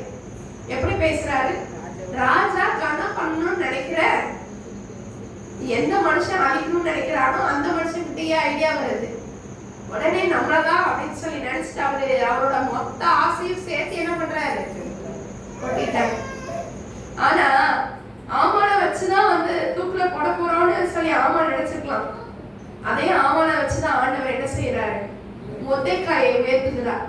ஆமான் நினைப்பது இன்னைக்கு மொர்தெகாய் தூக்கு மரத்துல உயர்த்தப்படுவாங்க என்று சொல்லி. ஆனா ஆண்டவர் வேற ஒரு பிளான வச்சிருக்கிறாரு. மொர்தெகாயை உயர்த்ததான் போறேன், ஆனா தூக்கு மரத்துல இல்ல, உன் கண்கள் உண்பதாக. ஆமென். இன்னைக்கு இந்த நாட்கள்ல நமக்குள்ள இந்த செய்தியை கேட்டுட்டு இருக்கிற நம்மளையும் ஆண்டவர் அப்படிதான் என்ன பண்ணுவாரு, உயர்த்த வல்லமை உள்ளவராயிருக்கிறார். அவங்களோட ஒத்தாசை எங்க இருந்தது, நல்லா யோசித்து பாருங்களேன். இந்த இடத்துல ராஜா மொர்தெகாய் ஆலோசனை கொடுக்கும் போது அந்த ராணி கிட்ட வந்து என்ன சொல்லல, ராணி வந்து ஸ்ட்ரைட்டா பேசிருக்கலாம். இந்த மாதிரி ஆமான் வந்து என்ன பண்றாங்க, எங்களை அழிக்கணும்னு சொல்லிட்டு ராஜா கிட்ட என்ன பண்ணிருக்கலாம்? அவங்க தனிமையா இருக்கும் பொழுது பேசியிருக்கலாம். ஆனா அவங்களுடைய கண்கள் யாரை நோக்கி பார்த்தது? கர்த்தரை நோக்கி பார்த்தது. உபவாசம் பண்ணி ஜெபிக்கிறாங்க. தன்னுடைய ஜனத்துக்காக என்ன பண்றாங்க? உபவாசம் பண்ணி ஜெபிக்கிறாங்க. எந்த இடத்துல அழிஞ்சு போயிடுவாங்க அந்த ஜனங்கள் பார்த்து கொண்டிருக்கிறாங்களோ அதே இடத்துல தேவன் உயர்த்தினார். ஆமே. இந்த ஆமான் தூக்கி மரத்துல தூக்கி போடணும்னு நினைச்சுக்கிட்டு உள்ள வந்தாரு. ஆனா கர்த்தருடைய சித்தம் அது கிடையவே கிடையாது. தேவன் உங்களை உயர்த்த வேண்டும் என்ற ஒரு சித்தம் வைத்திருந்தா அதை யாராலையும் மாற்றி போடவே முடியாது. உங்களை எந்த மனுஷனாலையும் அழிக்கவும் முடியாது. அந்த இடத்துல பாத்தீங்கன்னா அந்த வஸ்திரமும் ராஜா, அதாவது ராஜா கணம் பண்ண வேண்டிய மனுஷனுக்கு என்ன செய்யணும்னு சொன்னோடனே ராஜா உடுத்தி கொள்ற வஸ்திரம், ராஜா ஏறுற குதிரை, அவன் சிரசுல தரிக்கக்கூடிய ராஜாவுடைய எல்லாம் வரணும். அந்த வஸ்திரமும் குதிரையும் ராஜாவுடைய பிரதான பிரபுகளில் ஒருவனில் கையில் கொடுக்கப்பட வேண்டும். ராஜா கணம் பண்ண விரும்புகிற மனுஷனை அலங்கரித்த பின் அவனை குதிரையின் மேல் ஏற்றி நகர வீதியில் உலாவும்படி செய்து, ராஜா கணம் பண்ண விரும்புகிற மனுஷனுக்கு இப்படியே செய்யப்படும் என்று அவனுக்கு முன்பாக கூறப்பட வேண்டும்னு சொல்றான். உடனே அப்ப ராஜா சொல்றாரு ஆமானை நோக்கி, சீக்கிரமா நீ சொன்ன மாதிரி வஸ்திரத்தையும் குதிரையும் கொண்டு போய் ராஜ அரமனையின் வாசல் உட்கார்ந்திருக்கிற யூதனாகிய மொர்தெகாய்க்கு அந்த பிரகாரம் செய். நீ சொன்ன எல்லாத்திலும் ஒன்றும் தவறானபடி பார்த்துக்கொள் அப்படின்னு சொல்லிட்டு சொல்ற. எப்படி இருந்திருக்கு ஆமானோட ஹார்ட் இல்ல? சூசான் நகரம் என்னது கலங்கிட்டு, அப்ப இவங்க ஆமானும் ராஜாவும் குடிக்கும்படி ஜாலியா உட்கார்ந்துருந்தாங்க. இப்ப இவனோட இருதயம் எப்படி இருந்திருக்கும்? கலக்கம் அடைந்திருக்கும். நம்ம இல்லையா? அப்ப ராஜா கணம் பண்ண நினைச்ச மனுஷன் நம்ம இல்லையான்னு சொல்லி என்ன பண்ணிருப்பாரு? எந்த மனுஷன் உங்களை அழிக்கணும்னு நினைக்கிறாங்களோ அதே மனுஷனை கொண்டுதான் உங்க உயர்வையும் ஆண்டவர் பார்ப்பார். ஆமே. அதே மாதிரி என்ன பண்ணா? எல்லாத்துக்கும் முன்னாடி சொன்னா, அதுக்கப்புறம் அவனுக்கு ரொம்ப சஞ்சலப்பட்டு முக்காடிட்டு கொண்டு தன் வீட்டுக்கு தீவிரித்து போனான் என்று சொல்லி எழுதப்பட்டிருக்கு. இந்த சம்பவங்கள் அதுக்கப்புறம் எல்லாம் படிச்சீங்கன்னா எல்லாருக்குமே தெரியும். கடைசி என்னதான் நடந்துச்சு? ராஜாத்தி விருந்து வச்சாங்க. விருந்துலயே என்ன சொல்லிட்டாங்க? எனக்கு ராஜ்யத்தில் பாதி எல்லாம் வேணாம், எனக்கு ஜீவன் வேணும், என் ஜனங்கள் வேணும். அப்ப இதுக்கு என்ன காரணம் கேட்கும் போது இந்த துஷ்ட மனிதனாகிய ஆமான் தான் அப்படின்னு சொல்லி சொன்ன உடனே ஆமான் என்ன பண்றான்? ராஜா கிட்ட கெஞ்ச ஆரம்பிக்கிறான். இது ராஜா பார்த்துட்டு என்ன பண்றாங்க? ஏன் முன்னாடியே நீங்க வந்துட்டியா அப்படின்னு சொல்லிட்டு உடனே அவனை தூக்கி என்ன செய்யலான்னு கேட்கும் போது இவன் ஆயத்தம் பண்ணப்பட்ட அதே தூக்கு மரத்துல என்ன பண்றாங்க? தூக்கி போட்டுட்டாங்க.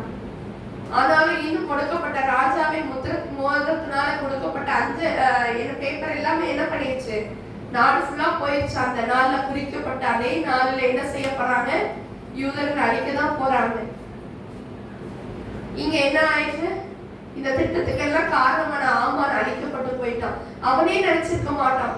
ஒரே ராத்திரியில, ஒரே நிமிஷத்துல, ஒரு விருந்து சாப்பிடக்கூடிய ஒரு சமயத்துல ஆண்டவர் காரியத்தை மாறுதலாய் மாற்றினார். ஆமே.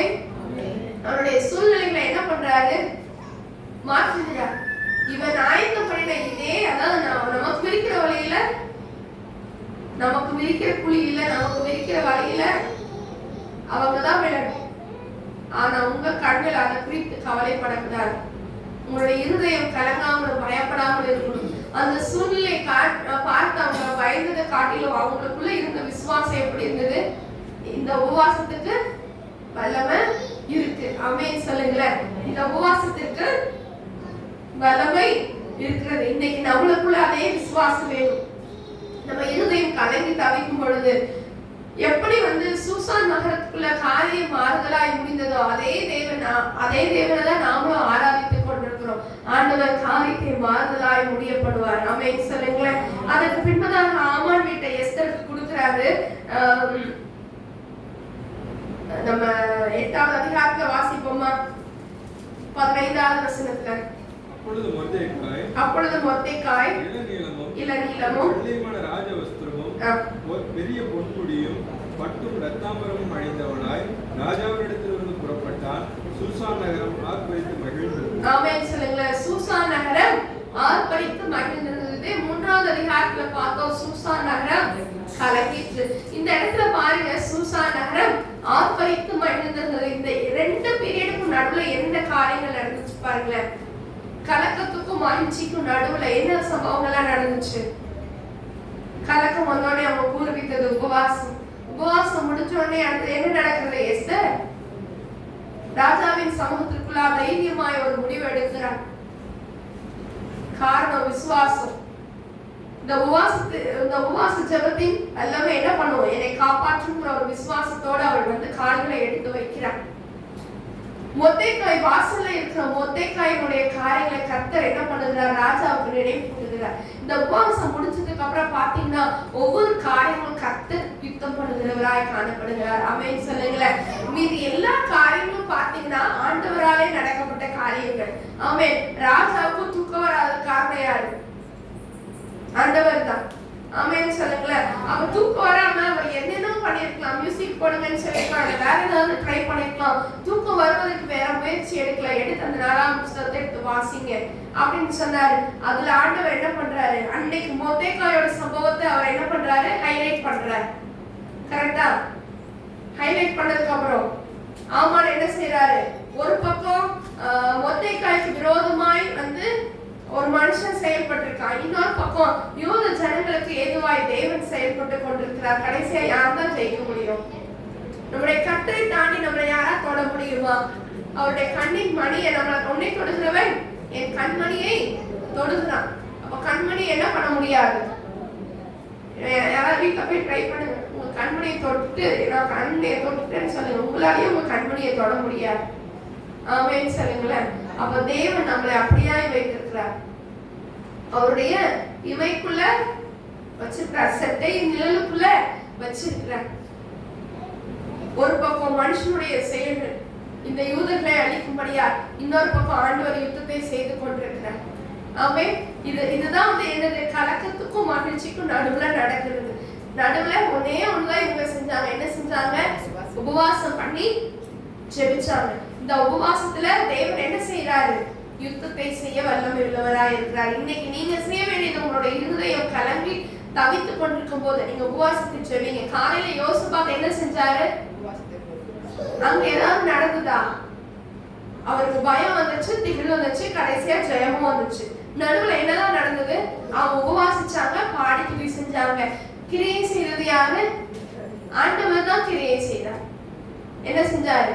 யுத்தத்தை செஞ்சது கர்த்தர். இந்த இடத்துலயும் பாருங்க, எஸ்தருடைய காரியத்துல பார்த்தோம் அப்படின்னா கலக்கம் வந்துச்சு. கடைசிய முடிவுல சூசான் நகரம் ஆர்ப்பரித்து மகிழ்ந்தது. இதுல எங்கேயுமே போய் என்ன பண்ணல. ஒரு 2 வார்த்தை தான் வந்து ராஜாத்தி இதை குறித்து ராஜா கிட்ட பேசியிருப்பாங்க. ஏன்னா எங்களை அழிக்கிறதுக்காக இவர் தான் திட்டம் போட்டிருக்கிறாரு.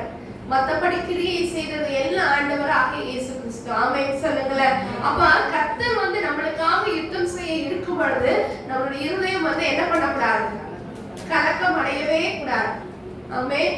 இன்னும் ஒரே ஒரு காரியம் பார்த்தீங்கன்னா, நம்மளுடைய ரூத்தினுடைய காரியங்கள் எல்லாருக்குமே தெரியும். இந்த ரூத்தினுடைய சம்பவத்துல அவள் வந்து மோவாபிய ஸ்திரியாய் காணப்படுகிறார். இப்போ வந்து இந்த நகோமி போறாங்க, நகோமி குடும்பத்தோட போறாங்க. மோவாபிய ஸ்திரீகள்ல இருந்து பெண் எடுக்கிறாங்க. நகோமியினுடைய கணவன் இறந்து போயிட்டாங்க. அடுத்த பசங்க 2 பேரும் இறந்து போயிட்டாங்க. இப்ப இந்த நகோமியினுடைய வாழ்க்கையும் ஒரு கேள்விக்குறிதான். அவளே பேரை என்ன பண்றா? மாத்திக்கிறா. நகோமின்னு சொல்லாதீங்க, என் வாழ்க்கை கசப்பாயிடுச்சு, மாறான்னு சொல்லி என்ன கூப்பிடுங்கன்னு சொல்றா. இந்த சூழ்நிலைதான் திருப்பி வராங்க. கரெக்டா? இப்ப இந்த நகோமிக்காக அந்த ஊரை பத்தி ஏற்கனவே தெரியும். பெத்லஹேமுக்கு திருப்பி வரும் பொழுது ஏற்கனவே இருந்த அந்த தேசத்துக்கு திருப்பி வராங்க. ஆனா இந்த ரூத்துக்கு என்ன தெரியாது? அது ஒரு புதிய தேசம். அங்க இருக்கிற கலாச்சாரமே வேற மாதிரி இருக்கும். இங்க கணவனை இழந்துட்டு அவளுக்கு பிள்ளைகள் கிடையாது. இந்த மாமியாரை நம்பி என்ன பண்றா? மாமியார தனிமையா விட்டுறக்கூடாதுன்னு சொல்லி கூட போய்கிறவளா காணப்படுகிறாள். அவளுக்குள்ள இருதயத்துக்குள்ள கலக்கம் இருந்தாலும் அவள் வந்து வாயில எப்படிதான் சொன்னா? உங்க தேவன் என் தேவன். இந்த வார்த்தை வந்த உடனே ஆண்டவர் அவளுக்காக யுத்தத்தை செய்ய இறங்கி இருப்பார். ஆமென் சொல்லுங்களேன். அவளுக்காக கிரியை செய்யும்படியாய் ஆண்டவர் வந்து அவளுக்காக வந்திருப்பார். ஆமென். உங்க தேவன் என் தேவன். நீங்க எங்க சாப்பிடுறீங்களோ அங்க நான் சாப்பிடுறேன், நீங்க சாப்பிடுறத நான் சாப்பிடுறேன். அவங்க யோசிச்சு பாருங்க, அந்த நகோமி ஏதாவது செஞ்சு அந்த ரூத்தை காப்பாற்ற முடியுமா? அவன் நகோமி சொல்றா, ஒரு வாரம் போயிட்டா, நீயும் போயிடு, நான் இன்னொரு கல்யாணத்தை பண்ணி உனக்கு பிள்ளைய பெற்று மறுபடியும் அது பெருசாக வரைக்கும் நீ கல்யாணம் பண்ணாம இருக்க முடியாது, நீ போயிடலாம் சொல்றா. ஆனா அந்த ரூத் பிடிவாதமா இந்த நகோமியோட கூட வருகிறார். அவளுக்கு எல்லாமே இருட்டாதான் இருக்கும். அந்த நகோமியை தவிர வேற எதுவுமே அவளுக்கு தெரியாது. அந்த புது ஊர் எப்படி இருக்கும்னு தெரியாது, அந்த புதிய தேசம் எப்படி இருக்கும்னு தெரியாது. அவளுடைய எதிர்காலமே ஒரு இருட்டா இருக்கும், வாழ வேண்டிய வயது இல்லையா? ஆனா என்னைக்கு அவ உன் தெய்வம் தான் என் தெய்வம் அவன் வாயில வந்ததோ அப்பவே ஆண்டவர் அவளுக்காக இறங்கி வந்திருப்பார். ஆமென். யாருமே யோசிச்சிருக்க முடியாது அந்த போவாஸ் அவள் திருமணம் செய்து கொள்வாள் என்று சொல்லி.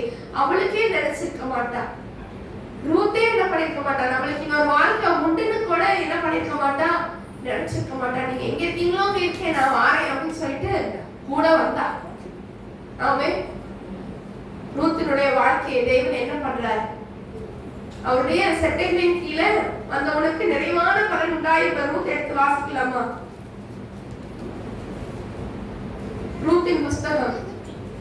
அவருடைய செட்டைகளின் கீழே உனக்கு அவரால் நிறைவான செய்யத்தக்க பலனை கர்த்தரோடு கட்டளையிடுவாராக. இஸ்ரவேலின் தேவனாய கர்த்தருடைய செட்டையின் கீழ் அடைக்கலமாய் வந்த உனக்கு அவராலே நிறைவான பலன் கிடைப்பதாக என்றான். இஸ்ரவேலின் தேவனாகிய சொல்லுங்களேன் அந்த வசனத்தை மீண்டுமா. இஸ்ரவேலின் தேவனாய கர்த்தருடைய இஸ்ரவேலின் தேவனாகிய கர்த்தருடைய செட்டைகளின் கீழ் அடைக்கலமாய் வந்த உனக்கு அவராலே நிறைவான பலன் உனக்கு கிடைப்பதாக. யோசிச்சு பாருங்க, எந்த இடத்துக்குள்ள வந்திருக்கிறான்? தன் சொந்த ஜனங்களை எல்லாம் விட்டுட்டு எந்த இடத்துக்கு வந்திருக்கிறான்? இஸ்ரவேலின் தேவனாகிய கர்த்தருடைய செட்டைகளின் கீழே வந்திருக்கிறான். இன்னைக்கு நாம எந்த இடத்துல இருக்கிறோம்? நம்மளுடைய இருதயம் இன்னும் கலங்கி கொண்டே இருந்துச்சுன்னா நம்ம எந்த இடத்துக்கு வரணும்? அவருடைய செட்டைகளின் நிழலுக்குள்ளாக வரணும். ஆமென். ஆமென் சொல்லுங்களேன். 91ஆம் சங்கீதத்துல முதலாவது வசனத்தை வாசிச்சோன்னு என்ன இருக்கு? உன்னதமானவரை மறைந்திருக்கிறவர் சர்வ வல்லவருடைய நிழலில் இருக்கிறார். ஆமென். நம்ம எந்த இடத்துல இருக்கணும்? சர்வ வல்லவருடைய நிழலுக்குள்ள. அவர் செட்டைகளின் கீழே என்ன இருக்கும்? ஆரோக்கியம் இருக்கும். அப்ப நம்ம சரீரத்தை குறிச்சு என்ன பண்ண வேண்டியதில்லை, கவலைப்பட வேண்டியதில்லை. அவருடைய செட்டைகளின் கீழே ஆரோக்கியம் இருக்கிறது. ஆமென் சொல்லுங்களேன். அவருடைய செட்டைகளின் கீழே ஆரோக்கியம் இருக்கிறது. அப்ப நம்ம எங்க போகணும்? நம்ம ஒத்தாசை எங்க எதிர்பார்க்கணும்?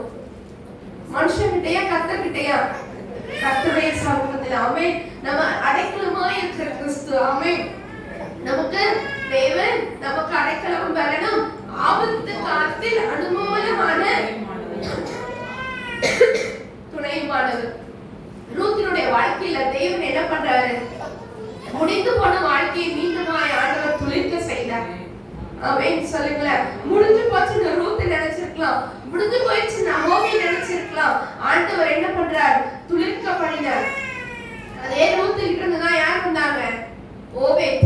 ஓபேத்ல இருந்து வந்தது ஈசாய். ஈசாயின் இடத்துல வந்தது தாவீது. தாவீதின் வம்சத்தில் வந்ததுதான் நம்முடைய இயேசு கிறிஸ்து. ஆமென் சொல்லுங்களேன். ஒருவேளை அவள் மோவாபிய ஸ்திரீயா இருக்கலாம், ஒருவேளை அவள் அந்நிய ஸ்திரீயா இருக்கலாம்.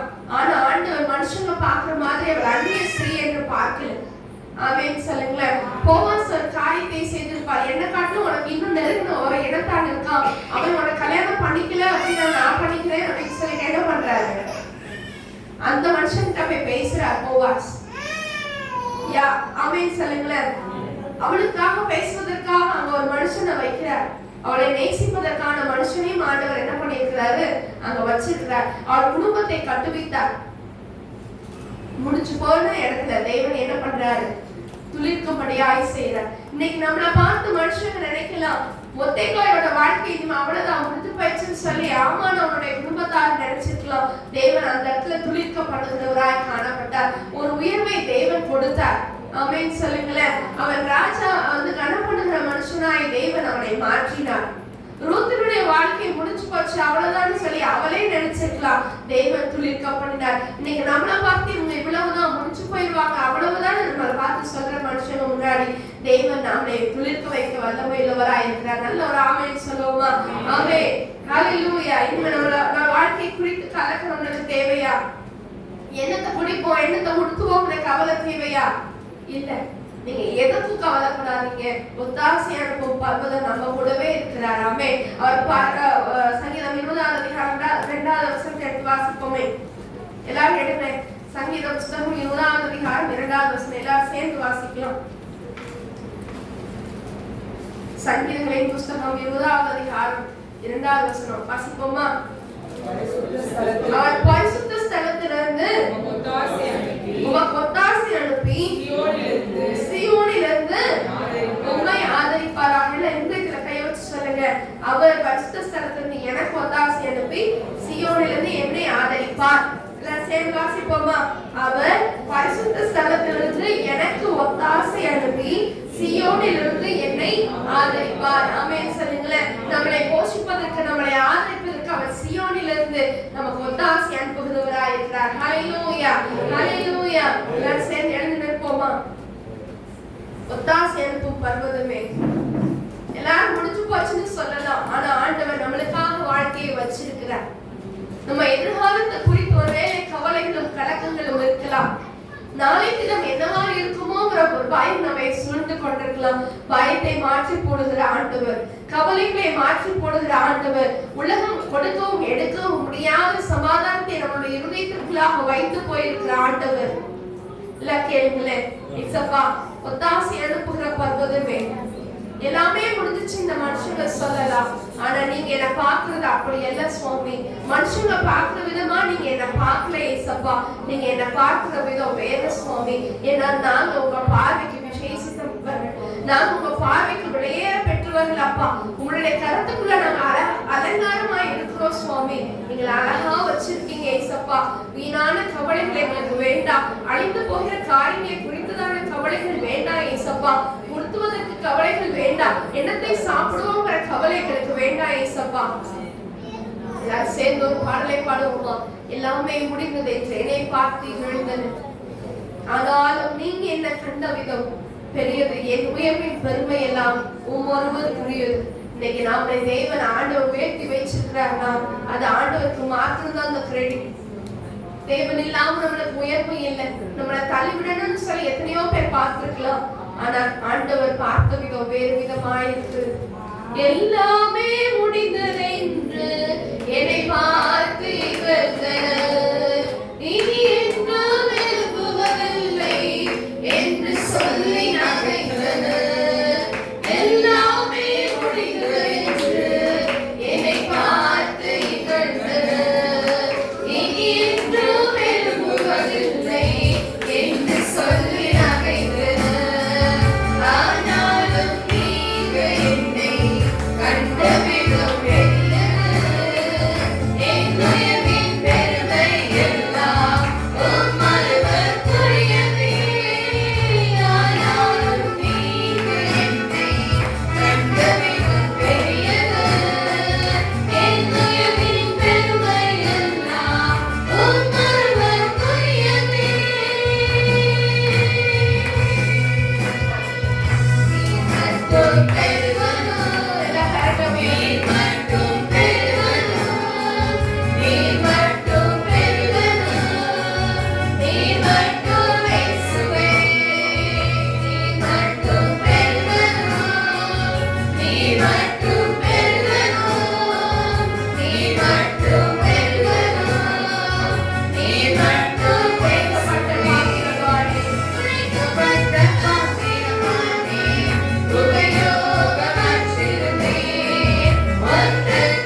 அது எப்பொழுதும் கவலை கொண்டதா இருக்கலாம். ஆனா ஆண்டவர் மீண்டுமாய் வணையும்படியாய் வந்திருக்கிறார். நம்மளுடைய இருதயத்தை மீண்டுமாய் பக்குவப்படுத்தும்படியாய் தேவன் வந்திருக்கிறார். உங்க பாரத்தை கர்த்தருடைய சமூகத்துல இறக்கி வைங்க. நீங்க உங்க இருதயம் கலங்காதிருப்பதாக கர்த்தர் ஆவியானவர் பேசுகிறார். ஹல்லேலூயா. இயேசுப்பா, எங்க இருதயத்தை ஒரு விஷயம் கர்த்தர்ல ஒப்பு கொடுக்கிறோம். ஆண்டவர் எதிர்பார்க்கிறது உங்க இருதயத்தை எனக்கு தாய் என்று சொல்லி நீங்க ஆயத்தமா இருக்கிறீங்களா? உங்க உடைச்சு போன இருதயத்தை தேவனுடைய கரத்துல ஒப்பு கொடுக்க ஆயத்தமா இருக்கிறீங்களா? அவருடைய கரம் மீண்டுமா உங்களை வடையும். எந்த இடத்துல நீங்க விழுந்து போனீங்களோ அதே இடத்துல என் தேவன் உங்களை உயர்த்த வந்திருக்கிறார். ஏசப்பா, எங்க இருதயத்தை உங்க கரத்துல தருகிறோம்னு சொல்லி ஒப்பு கொடுங்க பார்க்கலாம். ஏசப்பா, எங்க இருதயத்தை உங்க கரத்துல ஒப்பு கொடுக்கிறோம். எல்லா புத்திக்கும் மேலான தேவ சமாதானத்தை அந்த இருதயத்துல வைங்கப்பா. அந்த உடைச்சு போன இருதயத்தை என் தேவன் மீண்டுமாய் வளைச்சு போங்க. ஏசப்பா, அதை வளைந்து கொள்ளுங்க. நாங்க எந்த இடத்துல விழுந்து கிடக்கிறோமோ எங்களை தூக்கி எடுங்க. ஏசப்பா, எந்த இடத்துல நாங்க தலை குடிச்சு நிக்கிறோமோ, எந்த இடத்துல நாங்க அவமானப்படுத்தப்பட்டு இருக்கிறோமோ, எந்த இடத்துல நாங்க ஒதுக்கப்பட்டிருக்கிறோமோ, ஏசப்பா எத்தாவே நீங்க உருவாக்குனீங்க. ஆண்டவரே, ஆகாரை நீங்க உருவாக்குனீங்க. ஏசப்பா, எஸ்தருடைய வாழ்க்கையில அந்த சூசான் நகரத்தை உருவாக்குனீங்க. ஏசப்பா, ரூத் முடிந்து போன ரூத்தினுடைய வாழ்க்கைய மீண்டுமாய் கட்டுனீங்க. விழுந்து போன இடத்துல அவருடைய தலையை நிறுத்துனீங்க. ஏசப்பா, எங்களையும் நீங்க உயர்த்துங்க.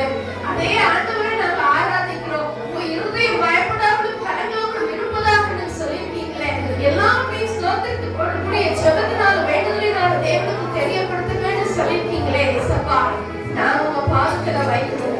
அப்பொழுது எல்லா புத்திக்கும் மேலான தெய்வ சமாதானம் உங்க இருதயங்களையும் உங்க சிந்தங்களையும் காத்துக்கணும் என்று சொல்லி வேதம் சொல்லுகிறதே. அப்பா, அந்த எல்லா புத்திக்கும் மேலான தெய்வ சமாதானம் எங்க ஒவ்வொருவருடைய இருதயத்தையும் ஆட்கொள்ளட்டும். அந்த எல்லா புத்திக்கும் மேலான தெய்வ சமாதானம் எங்க சிந்தைகளை காத்துக்கொள்ளட்டும். அப்பா, எங்க சிந்தைகள் சிந்தனை மண்டலங்கள் எல்லாம் உங்களுடைய கரத்துல ஒப்புக்கொண்டு செவிக்கிறோம். நீங்களே ஆளுகை செய்வீராக. நீங்களே ஆளுகை செய்து நீங்க நடத்துங்க. உங்களுடைய சமாதானம் ஆண்டவரே, இந்த உலகத்தாரால் எடுக்க முடியாத இந்த சமாதானத்தை எங்க இருதயத்துக்குள்ளாக நீங்க வச்சதுக்காக மக்கள் நன்றி சொல்கிறோம். இயேசுவின் நாமத்தில் ஆமென்.